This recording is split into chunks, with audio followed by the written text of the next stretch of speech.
Now, no offense to Mari, but I don't think the Western world has a monopoly on stoicism. Growing up, I would never hear the words "I love you" come out of my parents' lips. Nobody ever talked about their feelings, especially the men. Feelings were considered soft or namby-pamby, and real men were supposed to simply suck it up, except for this one emotion. And it's funny because I was just talking to an Asian Canadian the other day about our shared experience around this. It's this character right here, anger. Those of you who have seen the movie Inside Out, the original one came out 10 years ago, and the sequel just came out last year, knows that this character, Anger, is not only red, but has a male sounding voice, no matter whose emotion headquarters he belongs to. So, getting back to my cultural upbringing, it's not that we talked about anger as in, hmm, what made us angry? Or what's the root of our anger so that we could process it and somehow transform it. We just acted it out through shouting matches, and more often than not, it ended up causing irreparable harm. And isn't it also interesting that anger is shaped like a fire brick in the movie?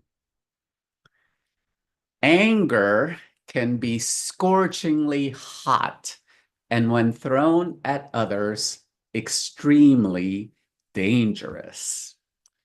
I think Pixar is genius. The reason these feelings seem so real in the movie is because they actually consulted with several leading psychologists.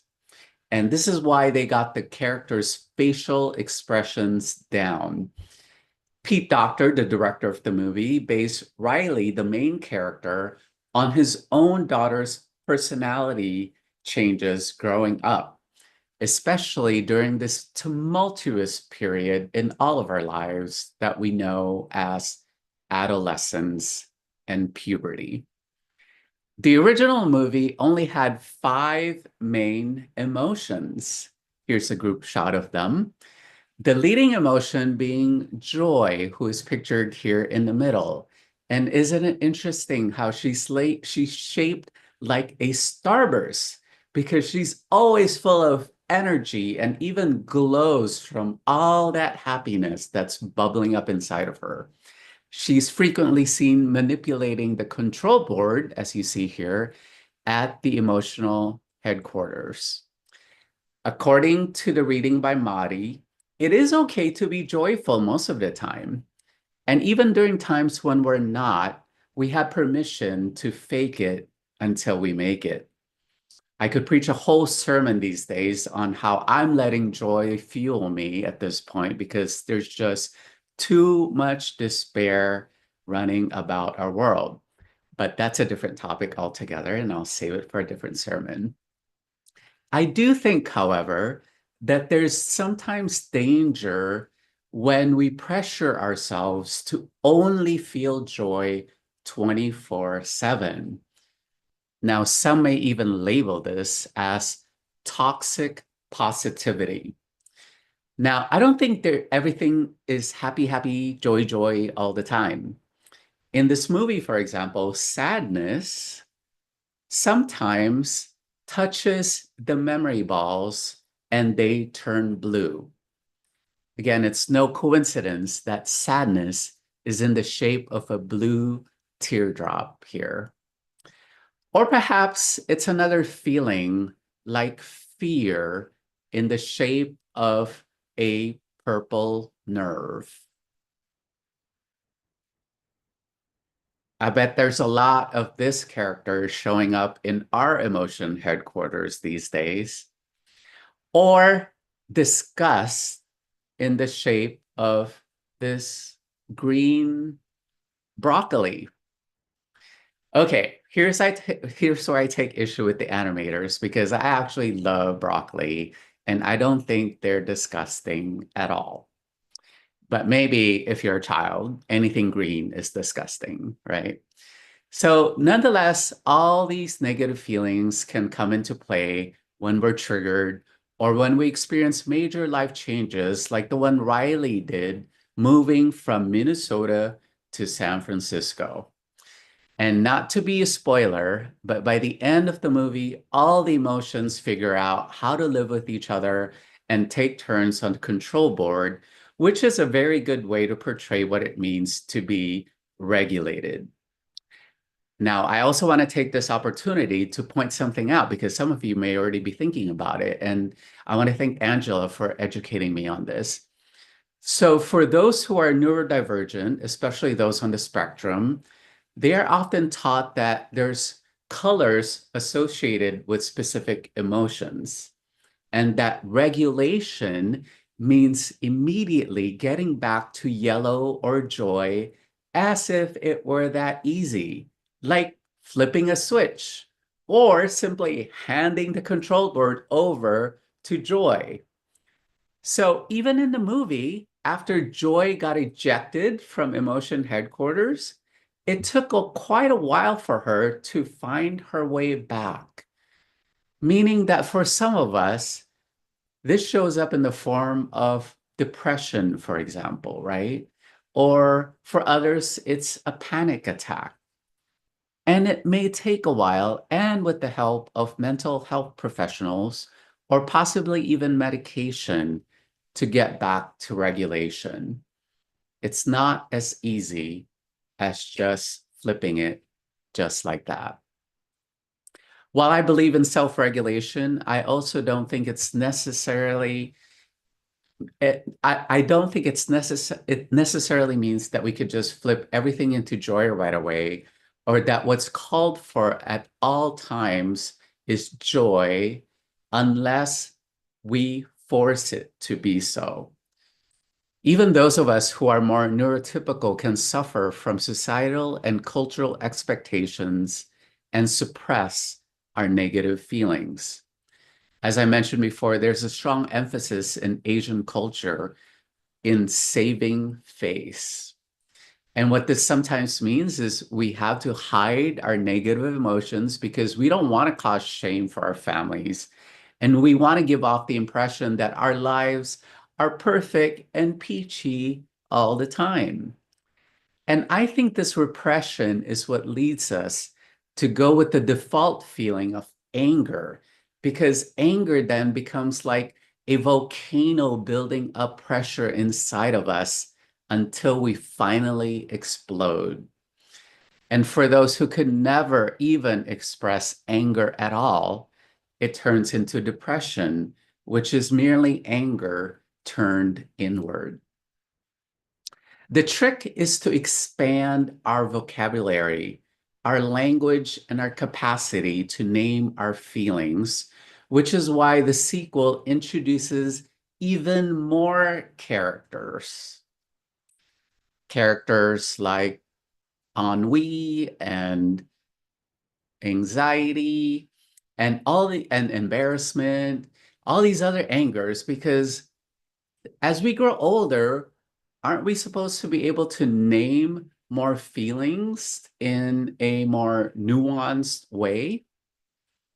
In theory, that's supposed to be the case. Now, in Brené Brown's book, Atlas of the Heart, she says that most people can only name three feelings throughout their lives: anger, joy, and sadness. But her research tells another story altogether. She was actually able to uncover 87 different 87 human emotions and experiences.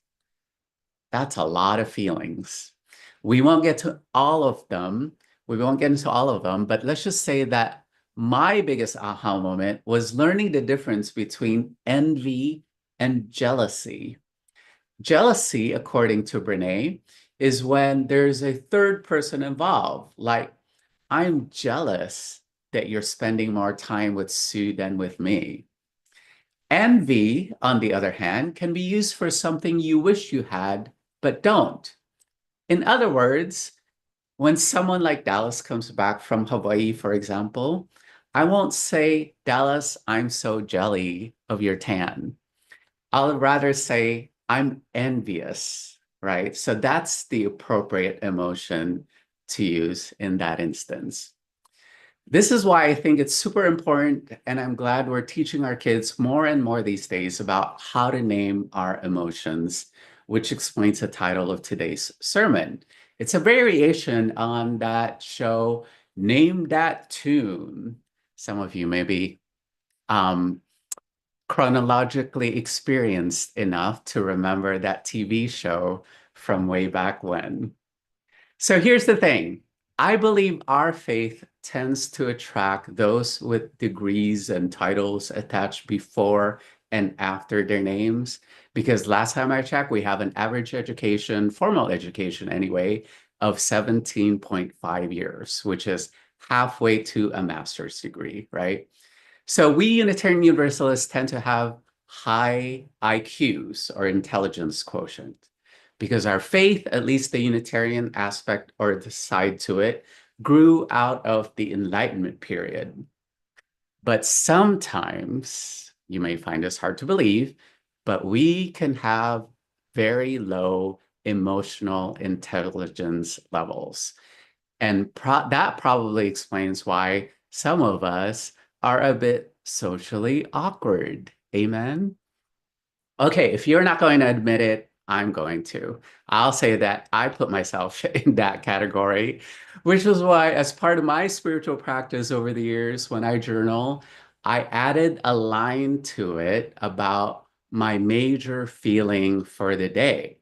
And I asked myself to be as specific as possible. For example, when I encountered a live scorpion when I was in Saudi Arabia, I felt scared, right? But when I encountered a scorpion on a skewer that was fried in Beijing, I ate it. So different feelings, different times. I could tell that some of you had a ew reaction to that, which shows that you have the feeling of disgust, right? Way to go, naming that feeling. We're already putting it into practice. Another strategy I use is to try not to overthink and analyze my emotions too much or use my head to override my feelings. That's one of the qualms I have about the movie is that it still feels like when they zoom in and out of emotion headquarters, it goes to Riley's head. Now, what I learned from indigenous Hawaiian culture is that the seat of our knowledge and the core of where our emotions resides is actually in the piko or the na'au in Hawaiian, or the English word for it is it's in the gut. And I know that in the Western world, we also use this expression of paying attention to our gut feeling, right? So, okay, I think I've talked enough about our emotions, which is a good place to start when it comes to building emotional intelligence. But what about our interactions with others? How can we tell what others are feeling? So this is what the sequel is about, Inside Out 2, that is. There's a great scene in the car when Riley is trying to figure out what her friends are thinking about and what they're trying to hide from her based on minor facial expressions like a raised eyebrow, for example, right? And it was fascinating to witness the various emotional headquarters conversations taking place all over the place and all the assumptions that are being made left and right, which raises the question, can we really tell what other people are feeling just based on their facial expressions or other cues? Brené Brown admitted in Atlas of the Heart that the major error that she had from her previous work is when she thought emotional intelligence meant we set out to recognize emotions in ourselves and in others. Because in reality, we could guess all we want, but the only way we could be certain how others are feeling is by actually asking them. Now, I know that sometimes people will lie or conceal their emotions, but that's actually on them. That's not for us to decide what's real or what's true for them or not. Our job is to respect their stories and to respect the experiences and feelings that they shared with us and to treat it like sacred texts. According to Brené Brown, like empathy, story stewardship is not walking in someone else's shoes. It's being curious and building narrative trust as they tell you about the experience of being in their own shoes. It's about believing people when they tell you what an experience meant to them. It requires vulnerability on both ends to share your stories, experiences, feelings with one another. I do hope that the payoff is worth it, which would be a mutual deepening of the relationship and better communication with one another moving forward. Another payoff is having more compassion and empathy towards one another. And maybe, just maybe, a little less social awkwardness. Those are pretty good payoffs, don't you think? So I no longer buy into those messages growing up that revealing our true feelings or crying is a sign of weakness.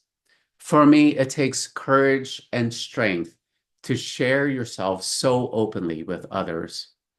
And why wouldn't we treat that moment of vulnerability as something holy and worthy of our attention? It is my hope and prayer that here at First View, we can begin to build up our emotional intelligence by first recognizing our own emotions and feelings, and then communicating them with others when appropriate. And when we're ready, also practicing deep listening when others share their feelings with us. Together, we can build a community of care, a deepening of relationships that are authentic and trustworthy. Let us now take a few deep breaths in silent reflection as we take a look at this emoji screen and perhaps share our own emojis in the chat box if we feel moved to do so.